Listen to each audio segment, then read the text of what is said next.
और बहनों भाइयों, कैसे हैं आप लोग। तो आपका अपना दोस्त विनीत विष्णु आप सबका स्वागत करता है। देखिए, हर संडे हमारी एक गुफ्तगू होती है, एक चैट होती है, जिसमें हम लोग बात करते हैं पॉपुलर हिंदी सिनेमा की। मैं इसको बॉलीवुड नहीं कहता, मुझे बॉलीवुड कहना पसंद नहीं है, तो मैं हमेशा इसको पॉपुलर हिंदी सिनेमा कहता हूँ। अब बहुत से लोग ये कहते हैं कि पॉपुलर हिंदी सिनेमा रियलिस्टिक क्यों नहीं था, इसमें इतना ज़्यादा फैंटेसी एलिमेंट क्यों था, पता नहीं कहाँ कहाँ की कहानियाँ, कैसा हीरो, कैसी हीरोइन, क्या कैरेक्टर्स। तो इसका कारण जो आपको समझना पड़ेगा वो ये है कि जब ये इवॉल्व तो खैर 1930 से ही होना शुरू हो गया था, और 1935-36 तक आते आते जो टॉकीज़ थे, जो टॉकिंग फिल्म्स थी, वो भी इस्टेब्लिश हो गई थी। लेकिन जो इसका ग्रामर है, खासकर हीरो हीरोइन का इंटरेक्शन और बाकी कैरेक्टर्स और गाने, वो आप कह सकते हैं कि लगभग 1940 से होना शुरू हो गया था और 1950 तक आते आते पूरी तरह इस्टेब्लिश हो गया था।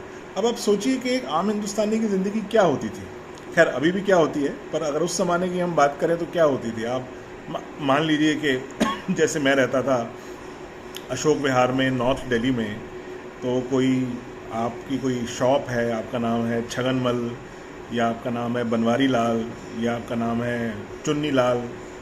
अब आप शाम को घर आते हैं, आपके 3-4 बच्चे हैं, पप्पू डप्पू बब्बू टिन्नू मिन्नू खेल रहे हैं बाहर, आपकी मिसेज हैं, जो भी उनका नाम है, घर के काम कर रही हैं। घर में आके क्या ज़रिया था, एंटरटेनमेंट का ज़रिया क्या था? रेडियो आप सुन सकते थे। हालांकि उस समय हैरानी की बात यह है कि बहुत सारे घरों में सिर्फ एक ही रेडियो होता था। और अगर हम 1970s के एंड तक बात करें तो टीवी भी शुरू हो गया था घरों में होना। कुछ ब्रांड्स थे टीवी के, जैसे वेस्टर्न था, टेक्सला था, बिगस्टन था, ये सब आ चुके थे मार्केट में। तो टीवी भी, लेकिन प्रोग्रामिंग बहुत लिमिटेड थी टीवी में। रेडियो में प्रोग्रामिंग थी, लेकिन रेडियो में स्पॉन्सर्ड प्रोग्राम जैसे रात को आते थे और दिन में 3-4 बार फिल्मी गाने बजते थे और लोग उनको बहुत उससे सुनते थे। लेकिन एक जो ज़िंदगी में रंगीनियत, रवानियत, कलर, फैंटेसी, ये सब जो चाहिए, प्लीज़ फैंटेसी का गलत मतलब मत निकालिएगा, ये सब जो चाहिए लाइफ में, ये सब तो ना रेडियो से मिलेगा ना टीवी से मिलेगा। तो इसके लिए तो फिर आपको लार्जर देन लाइफ सिनेमा चाहिए, लार्जर देन लाइफ। अब जब लार्जर देन लाइफ हो तो उसकी कोई लिमिट नहीं है। तो जो हिंदी सिनेमा जो बना, जो उसकी ग्रामर बनी, जो उसकी लैंग्वेज बनी, जो उसकी भाषा बनी, वो सारी इसी चीज़ पे बेस थी कि उसका टारगेट ऑडियंस था वो बड़ी, या तो बेचारा कोई डेली वेज लेबरर, उस ज़माने में ना बिजली ना कुछ और, किसी छोटे से कमरे में रह रहा, उसको 3 घंटे एक ऐसा, आप जैसे सर्कस में होता है ना, क्या आप जाके सोचते हैं अरे वाह क्या क्या बात है यार, हाथी नाच रहा है, शेर कूद रहा है, रिंग मास्टर ये कर रहा है, वो कर रहा है। तो वैसे ही 3 घंटे उसको एक ऐसा एक रोलर कोस्टर राइड दे दो कि वो अपने आप को भूल जाए। और यही फिल्में करती थी। और हैरानी की बात है कि लगभग 1940 से लेकर 1990, इवन मिड 1990s, बल्कि मैं पिछले अगर 5-6 साल को छोड़ दूं तो तब तक, यानी कि more than half a century, जो पॉपुलर हिंदी सिनेमा है वो लगभग एक ही थीम पे रहा, और वो है यूनिवर्सल ब्रदरहुड। ये दोस्ती हम नहीं तोड़ेंगे, मतलब यूनिवर्सल ब्रदरहुड, यार के लिए जान दे देना। मोहब्बत की तो खैर क्या मिसालें दें। पर्दा नहीं जब कोई खुदा से, बंदों से पर्दा करना क्या। मैं शायर तो नहीं जब से देखा मैंने तुझे, मुझको शायरी आ गई। तुमने मुझे देखा हंसकर, तुमने मुझे देखा हो कर मेहरबान, रुक गई ये ज़मीं, थम गया आसमां। तो मतलब गाने ही, ये चांद सा रोशन चेहरा, जुल्फों का रंग सुनहरा, ये झील सी नीली आंखें, कोई राज है इनमें गहरा, तारीफ। तो मतलब कितने गाने रोमांटिक जो थे, जो आज तक हमें याद हैं, वो सारे इसी थीम पर थे। ये कोई ऑर्डिनरी प्यार नहीं था। ऑर्डिनरी प्यार से आदमी क्या 3 घंटे में इंस्पायर्ड होता। उसने टिकट ली, अपर स्टॉल पे बैठा या बालकनी पे बैठा, तो कुछ उसको ऐसा चाहिए था लार्जर देन लाइफ। तो वो छोटी मोटी चीज़ नहीं, एक अमीर आदमी को एक गरीब लड़की से प्यार हो जाए, एक अमीर लड़की को गरीब आदमी से प्यार हो जाए। तुम्ही ने दर्द दिया है, तुम ही दवा देना, गरीब जान के ना मुझको तुम सज़ा देना। तो ये जो एक लव की बात है, ये लव कोई छोटा मोटा लव नहीं, ये 7 जन्मों का साथ, रूहानी प्यार। ये जिस्मानी प्यार नहीं, रूहानी, यानी जो बिल्कुल आपकी सोल तक पहुँचे।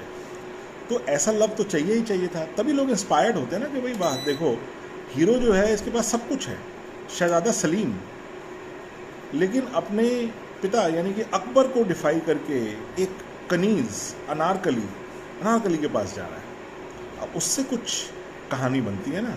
अगर शर्मा जी के लड़का हो पप्पू और उसको साथ में आने वाली डप्पी से प्यार हो जाए तो ये क्या कहानी बनेगी? तो कुछ नहीं बनेगी। तो लव जो था वो एक बहुत ही एक इम्पॉर्टेंट इंग्रेडिएंट था हिंदी सिनेमा का, जो कि लगभग 1975-76 तक बिल्कुल फर्मली इस्टेब्लिश था।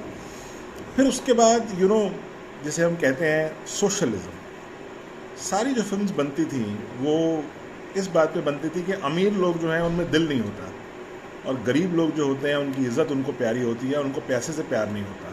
कोई सोने के दिल वाला, कोई चांदी के दिल वाला, शीशे का है मतवाले तेरा दिल, महफिल ये नहीं तेरी, दीवाने कहीं चल, ऐसे ऐसे गाने।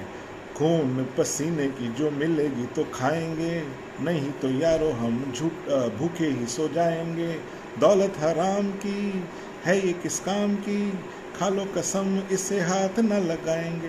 तो ये दौलत को हाथ ना लगाएंगे, ये सोशलिज्म कि दौलत के आसपास नहीं जाना। दौलत बड़ी ईविल चीज़ है, आपको अपने बस में कर लेगी। अगर आपको ज़िंदगी जीनी है तो सिर्फ मोहब्बत पे जियो।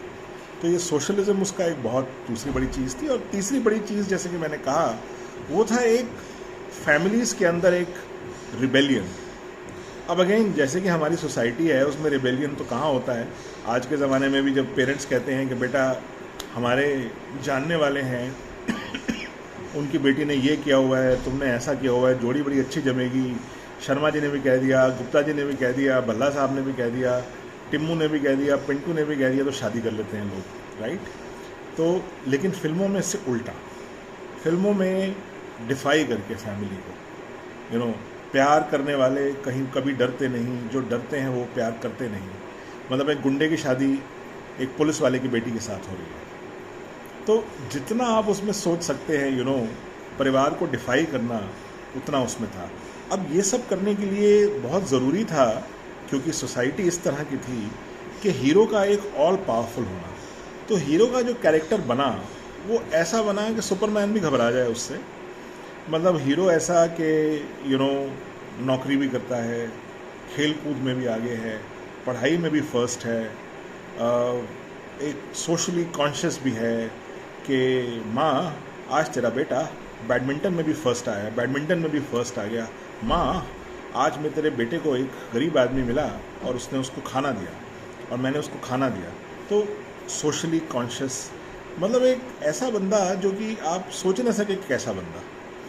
आपने जितनी हिंदी फिल्में देखी होंगी पॉपुलर सिनेमा 50, 60, 70s का, उसमें हीरो हमेशा एक बहुत एक बड़ी चीज़ रहा है, राइट। तो ये इसका बड़ा होना इसीलिए था कि लोगों को लगता था कि भाई हिंदी फिल्म का जो हीरो है अगर वो लार्जर देन लाइफ नहीं होगा तो वो बात कैसे बनेगी। और इसीलिए हीरोइन का भी बिल्कुल टच मी नॉट, डेम्योर, इस तरह का कुछ होना कि जैसे एक अनअटेनेबल चीज़। पहले नफ़रत प्यार की पहली सीढ़ी, फिर प्यार।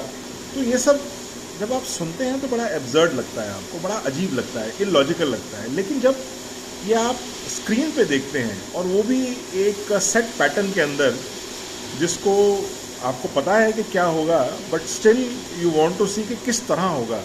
मतलब आप एंड से सरप्राइज़ नहीं होना चाहते, एंड तो उसका हैप्पी ही होगा, लेकिन ये देखना चाहते हैं कि उस एंड तक पहुंचेंगे कैसे।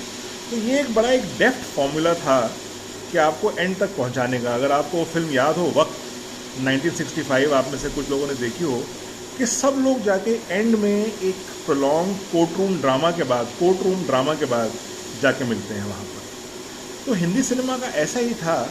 हिंदी सिनेमा के ग्रामर और ये मेथड इसलिए बना कि सोसाइटी में उसकी बहुत ज़्यादा ज़रूरत थी।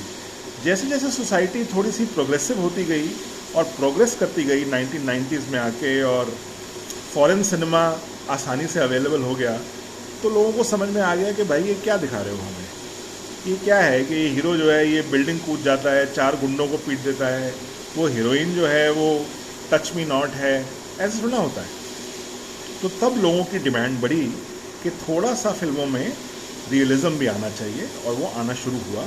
पर वो चलो किसी और दिन की बात है। जो रोमांस है पॉपुलर हिंदी सिनेमा का, वो इसी चीज़ में है कि सोसाइटी में उसकी ज़रूरत थी, और उसको बहुत सारे टैलेंटेड लोगों ने, सबसे ज़्यादा टैलेंट जो मुझे लगता है हिंदी फिल्मों में था वो उनका था जो गाने लिखते थे, गानों का म्यूज़िक देते थे, और जो गाने गाते थे, वो रियल टैलेंट था। क्योंकि इतनी सारी फिल्में हैं, बाबुल, शबाब, अनारकली, संगम, मुगले आज़म, कितनी फिल्मों के नाम लो, बरसात की रात, कि जिसमें आप बाकी सब भूल चुके हैं लेकिन आपको उसके गाने याद हैं। वो गाने असल में हिंदी सिनेमा का एसेंस है, हिंदी सिनेमा का सार है। तो ये मैंने सोचा कि मैं आपके साथ आज बात करूं। बाकी आपका दिन शुभ हो, ऐसी मेरी मंगल कामना है।